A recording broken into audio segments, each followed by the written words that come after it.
사람이 살아가는 데 있어서 중요하게 생각하는 부분들이 여러 가지가 있겠지만 그 중에 하나는 체면이 아닐까 합니다.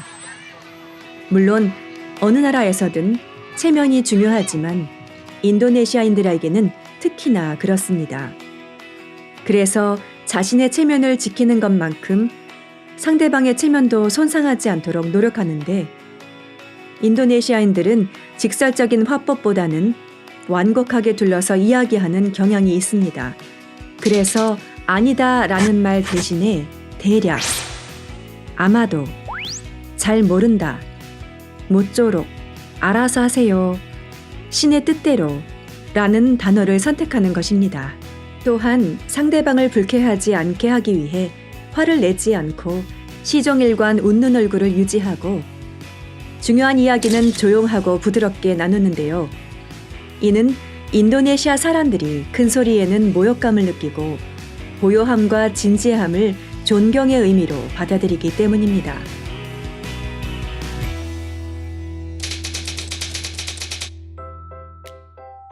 Kalau memang ada sisa ya paling untuk nabung atau untuk ya kasih fakir miskin sebagian.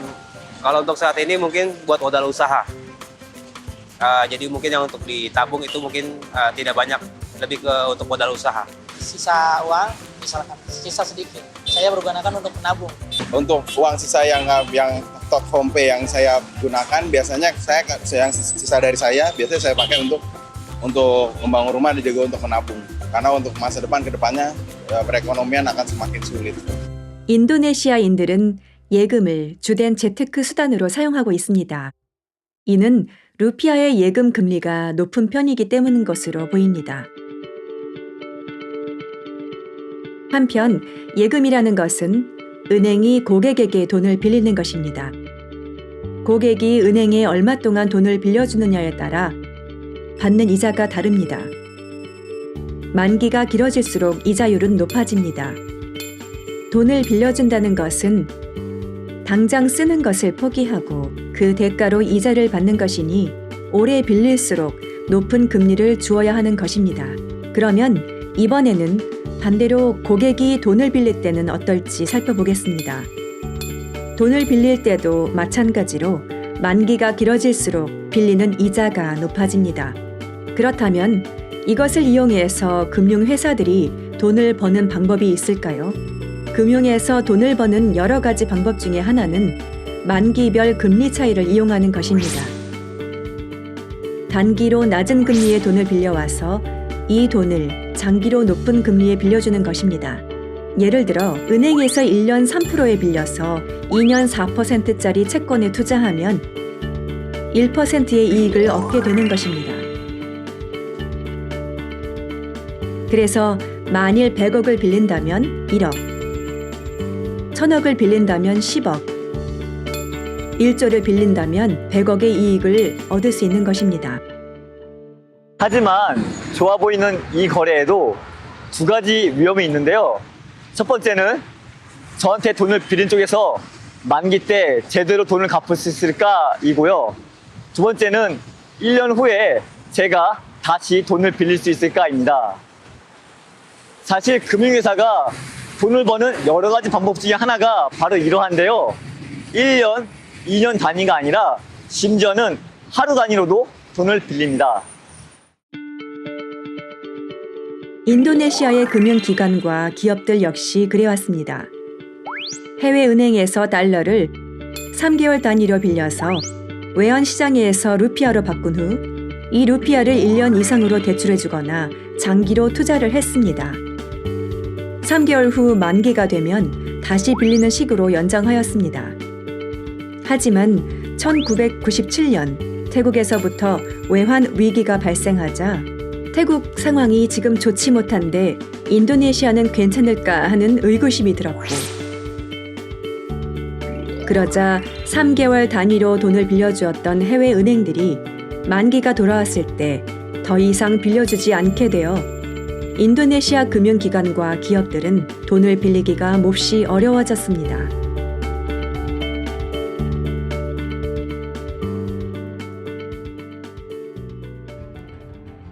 위기가 증폭되자 루피아의 가격이 폭락하였습니다. 예전에는 3,000 루피아이면 1달러로 바꿀 수 있었는데 이제는 1만 루피아를 주어야 1달러를 바꿀 수 있게 되었습니다. 1달러를 빌렸으면 예전에는 3,000 루피아만 있으면 갚을 수 있었지만 이제는 1만 루피아로 갚아야 하니 갚아야 할 부채가 3배로 늘어나게 된 것이었습니다. 이러한 이유로 인도네시아는 외환 위기를 겪게 되었고 결국 IMF에게 도움의 손을 내밀어야만 했습니다.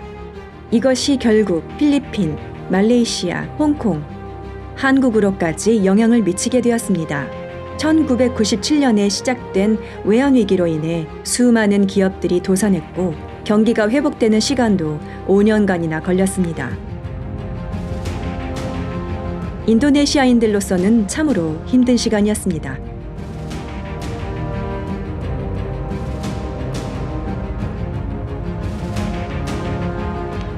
하지만 이때 인도네시아에서는 다른 나라와 다른 모습을 보여주었는데요. 경제적으로 살기가 어려워졌음에도 불구하고 집의 가장이 가출해서 불황자가 되었다거나 삶을 비관하여 자살한 경우는 거의 없었습니다. 인도네시아 사람들의 아주 놀라우면서도 특별한 장점 중에 하나는 바로 낮은 자살률입니다. 인도네시아의 자살률은 세계 183개국 중 172위로 아주 낮은 편입니다.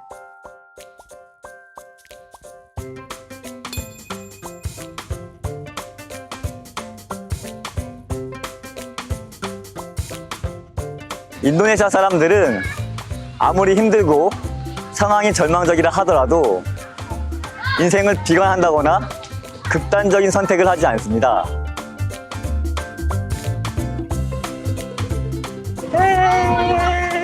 Kontol.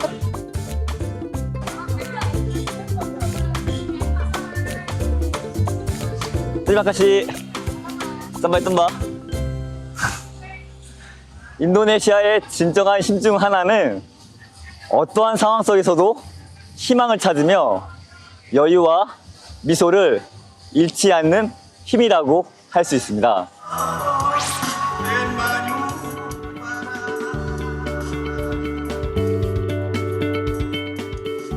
행복도에 대한 질문에도 행복하다고 답한 사람이 65%에 달할 정도로 인도네시아 사람들의 행복도는 높습니다. 하루 벌어 하루 살고 있는 인도네시아인들이 그냥 길바닥에 앉아서 사람 좋은 얼굴로 서로 웃으며 이야기하는 모습과 더 잘 사는 나라들보다 행복도가 더 높은 것을 보면 사람의 행복은 결코 물질에서 오지 않는구나 하는 생각이 들기도 합니다. 그렇다면 앞으로의 인도네시아는 어떨까요? 이제는 괜찮다고 볼 수 있을까요? 하지만 국제적인 금융사건이 터지게 되면 인도네시아의 루피아 가치 역시 떨어질 수 있게 될 텐데요. 다행히 인도네시아 중앙은행이 이러한 상황을 잘 알고 있고 또 과거에 쓰디쓴 경험을 해봤기 때문에 지금의 상황을 면밀히 모니터링하고 있습니다. 요즘 인도네시아 화폐인 루피아의 가치가 굉장히 안정적인데요. 인도네시아의 경제 전망을 어떻게 보시나요? Rupiah sampai saat ini masih stabil. Karena kalau kita lihat perkembangan dolar terhadap rupiah itu nggak jauh bergerak dari 13.300, 13.320, hanya sekitar situ. Dan kita harapkan dengan dolar meningkat untuk Jepang, untuk Korea, kita menganggap bahwa Indonesia masih bisa bertahan. Kita mau mencari, makanya kenapa kita open tourism juga, supaya sektor tourism juga menaik. 전 세계 투자자들에게 한 말씀 부탁드리도록 하겠습니다. Indonesia itu negara yang terbesar di ASEAN, tapi Indonesia itu ada banyak raw material, ya, baik dari mineralnya maupun dari sektor lainnya, seperti di pariwisata, yaitu karena kita kepulauan, banyak tempat-tempat yang bagus. Di samping itu Indonesia penduduknya sangat banyak, Kalau investasi itu istilahnya pasar. Pasarnya cukup tinggi dengan 250 juta populasinya. Ya. Kemudian Indonesia itu juga sebetulnya strategis letaknya di antara dua lautan yang besar, Samudra Pasifik dan Samudra India. Kemudian kita juga angkatan mudanya ini demografik itu sangat banyak, sangat besar. Untuk usia sekitar 20 sampai 40 itu 60% dari jumlah penduduk Indonesia sekarang. Jadi dia sangat produktif. 자, 그렇다면 이번에는 인도네시아에 투자하면 좋은 이유를 한번 살펴볼까요? 먼저 GDP 대비 부채가 28%에 불과한데요. 한국 40%, 태국이 41%, 말레이시아 53%이고 세계에서 제일 높은 일본이 200%이니 재정 건전성이 상당히 좋다고 할 수 있습니다. 게다가 외환 보유고도 1,200억 달러로 사상 최대치를 기록하고 있는데 98년 외환 위기 때는 3개월치 수입 대금을 치를 수 있는 금액밖에 가지고 있지 않았지만 지금은 8개월치를 보유하고 있습니다. 또한 미국이 금리를 2016년 12월부터 꾸준히 올리고 있음에도 불구하고 루피아는 계속해서 안정된 모습을 보여주고 있습니다. 게다가 인도네시아에서는 아직도 많은 곳에서 현금 거래를 하고 있는데 시간이 지나면 점점 카드를 쓰게 될 것이고 그러면 정부가 부가가치세를 징수할 수 있기 때문에 정부의 세수는 더 늘어나게 될 것입니다. 국가에 투자할 때는 정부가 어떠한 정부인지도 아주 중요합니다. 조코위 정권은 현재까지 부패하지 않고 유능하며 분열 없이 정치를 잘하고 있습니다. 2019년에 있을 대선에서도 조코위 대통령이 재선할 것으로 보이기 때문에 정치적으로도 안정되어 있다고 할 수 있습니다. 게다가 조세 사면법으로 인해 해외에 많은 자금들이 유입되는 호재까지 있습니다. 이러한 매력적인 부분을 높이 사서 신용평가 회사인 S&P에서는 인도네시아의 국가 신용 등급을 BB에서 BBB로 올리기도 하였습니다. 이렇게 신용 등급이 올라가는 나라를 일명 라이징 스타라고 하는데요. 요즘의 라이징 스타는 바로 인도네시아입니다. 하지만 인도네시아는 지금의 상태에서 머물러서는 안 됩니다. 인도네시아 수출의 30%는 석탄, 원유, 천연가스, 나무, 고무와 같은 천연 자원입니다. 이것은 아직도 이러한 자원을 가지고 있는 소수의 기업들이 부를 독점하고 있는 구조임을 의미합니다. 즉, 인도네시아의 2억 5천만 명이나 되는 사람들의 지혜를 제대로 사용하고 있지 못하고 있는 것입니다. Ya, di Indonesia kesempatan untuk meniti karir cukup bagus sebetulnya. Dan jika berprestasi dan punya performance yang bagus, peluang karir dan tingkat karir berpeluang besar untuk bisa naik posisi. Menurut saya bisa. Misalnya ada salah satu presiden kita yang awalnya hanya masyarakat biasa, tapi karena dia berusaha, dia belajar, kemudian dia bisa menjadi presiden. Indonesia semuanya bisa sukses kalau misalnya kita punya jiwa yang kreatif. Secara struktur, bila warga Indonesia bekerja di suatu tempat swasta ataupun government, bila mempunyai suatu skill atau kredibilitas yang baik, maka dia mempunyai kesempatan untuk mendapatkan posisi yang lebih baik dengan promosi, dengan hasil-hasil yang telah dicapainya.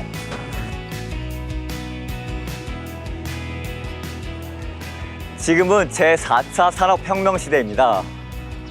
이러한 흐름 속에 인도네시아도 함께하기 위해서는 교육에 더 많은 투자를 하여 인재를 육성해내야 하고요. 게다가 아이디어 있는 사람들이 얼마든지 창업할 수 있도록 재정적인 지원뿐만이 아니라 행정 절차 간소화 같은 지원도 아끼지 말아야 합니다. 서로의 다름을 인정하고 그러한 다름 속에서 화합을 추구하는 환차 신라의 정신을 더 살리기 위해서는 지금보다 더 많은 생각을 공유하고 더 많이 대화를 하여 해결책을 모색하는 노력이 더 필요합니다. 특히나 중국계 인도네시아 사람들과 인도네시아 사람들 간의 말이죠. 개인적인 생각입니다만 미국이 앞으로 금리를 인상하게 되면 세상에서 가장 안전한 미국 채권에서 이자를 더 준다고 하니 각국의 투자자들은 그동안 위험을 감수하면서 인도네시아에 투자했던 자본을 빼서 안전한 미국 채권을 사려고 할 것입니다. 그동안 계속 있었던 인도네시아의 적자 재정이지만 괜히 이럴 때에는 더 눈에 띄어 해외 투자자들이 투자금을 빼내는 이유로 거론되면서 루피아의 가치가 떨어질 시기가 올 수 있습니다. 하지만 인도네시아는 잠재력이 크고 언제든 다시 일어설 수 있는 나라입니다. 잠깐의 시련이 왔다고 차갑게 돌아서기보다는 인도네시아라는 이 거인이 일어서는 모습을 애정 어린 눈으로 관심 있게 지켜봐야 할 것입니다.